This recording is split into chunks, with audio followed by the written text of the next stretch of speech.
أعوذ بالله من الشر الشيطان اللعين الرجيم. بسم الله الرحمن الرحيم. رب اشرح لي صدري ويسر لي أمري واحلل عقدة من لساني يفقه قولي. اللهم صل على محمد وآل محمد وعجل فرجهم. السلام عليكم ورحمة الله وبركاته. نجف أشرف أمير المؤمنين عليك أفضل الصلاة والسلام جواري عن ابنايتي محضرين والسلام عرض بد.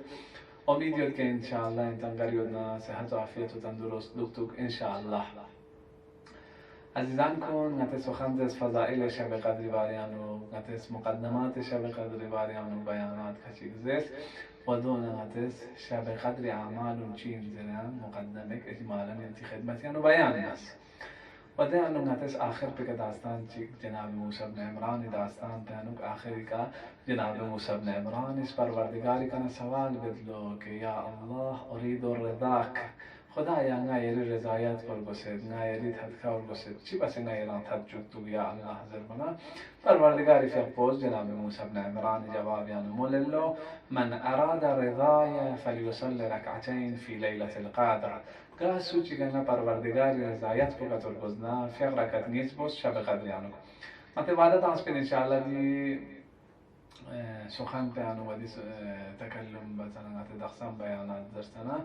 دی فیغ طریقه و انتی محزنیانو بیان نایود با عزیزان کن فیغ رکد نیزیود شب قدریانو دی فیغ رکد نیزی طریقه بیوین که انسان از الحمدلله رب العالمین الحمد تو زیر نرکد نیسکانو قل هو الله فرردون زرچه قل هو الله فرردون زر فیغ بتون منات استغفر الله ربی و اتوب الیه استغفر فرردون چو بچه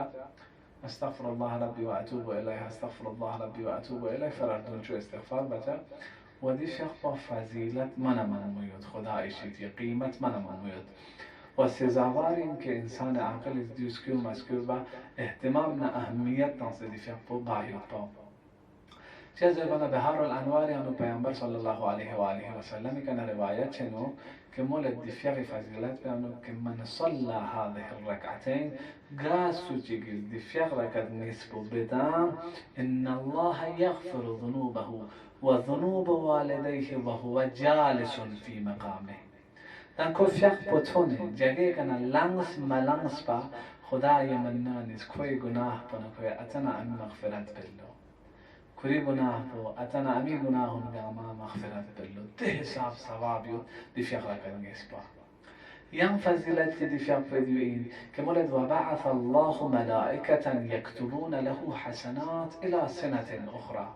دي فيق ين فضيلت ديوين که وقتی انسان دي فيق آداب است شب قدر يعني دي فيق خدای درگاه انجام تانس مولد خداوند متعال ملائكة كتو قرار تنلو ملائكة كتو امر بلو که ينتان صنشك يدي مؤمن بنده فرز دعا بشك اي يوم ما يد سال پسخپا نورو اعمال کوئی حسنات پیانو جاری شخصی زده یعنی ده ملائکه آنیز خدای ذکر و توحید و تحلیل و تسبیح بچه و ده تحلیل و تسبیح گامی سبب پو دی مومن پاتو بچه دوسرا جزا پو دوی تیسرا مولد که ان الله یبعث ملائکة الى الجنة حتی یغرث له اشجارا فی الجنة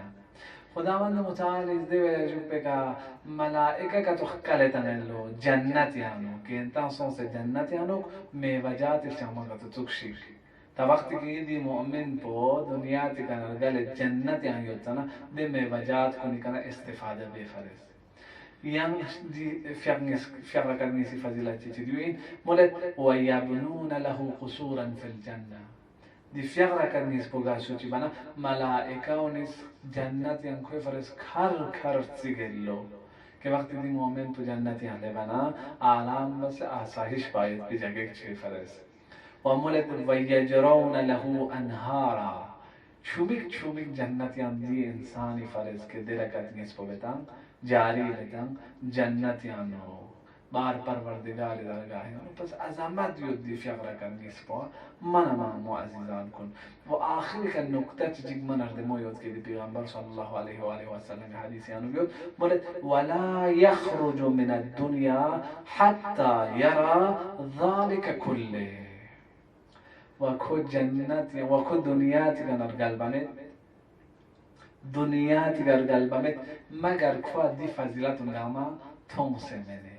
یعنی مگر کوه کوری جنت یا یاد پیاد بیده میوجات استعمال تون سمنه مگر کوه کوری جنت یاد بی قصرون ده دربارون تون سمنه مگر جنت یا یاد بی کوی چوبی گنگاما نظر انداز تون سمنه کو دنیا تکانه گل چشمن زره وحدت هم پروردگار است پیامبر صلی الله علیه و آله و سلمی دیکا سال پیامبر عزیزان كنت أمسك فضيلة دودي في عمرك النيس بإنسان إسكاتو بنا من آسان في عمرك النيس الحمد لله لنا قل هو الله دون رجعنا استغفر الله ربي وأتوب إليه فرار دون شو إخلاصي كمان خداي منا نسني إن شاء الله كل زوادات عن سويت بيت بجزاكم دي ثوابكم جامعة مرحمة بود إن شاء الله والسبس سزاوار إننا يراشي أولا دي مقدس هن كنيانونا وقت دي ركعت نسفيا بما تثبتنا قنوت بهم دعاء فرض تلاوة بايوتو اللهم كل وليك الحجة ابن الحسن صلواتك عليه وعلى آبائه آخر دعاتك إمام زمان ظهور فرز جزمان دي دعا هم إمام سلامتي فرزين هم إمام ظهور فرزين دي دعا بتلاوة بايوتو قنوت يعني چی از بنا اگر نتس قنوت يعني زد مرجد با إمام فرز دعا بنا إمام زمان عبد الله تعالى فرجه الشريف في أبوس شب قدر أن كرسان دي ركعت نسكا وجود نازنين إمام زمان نسبتنا قنوت بانوغات إيتو جاكتين إن شاء الله دعاوني أنو إيتو جاكتا التماس دعاء والسلام عليكم ورحمة الله وبركاته.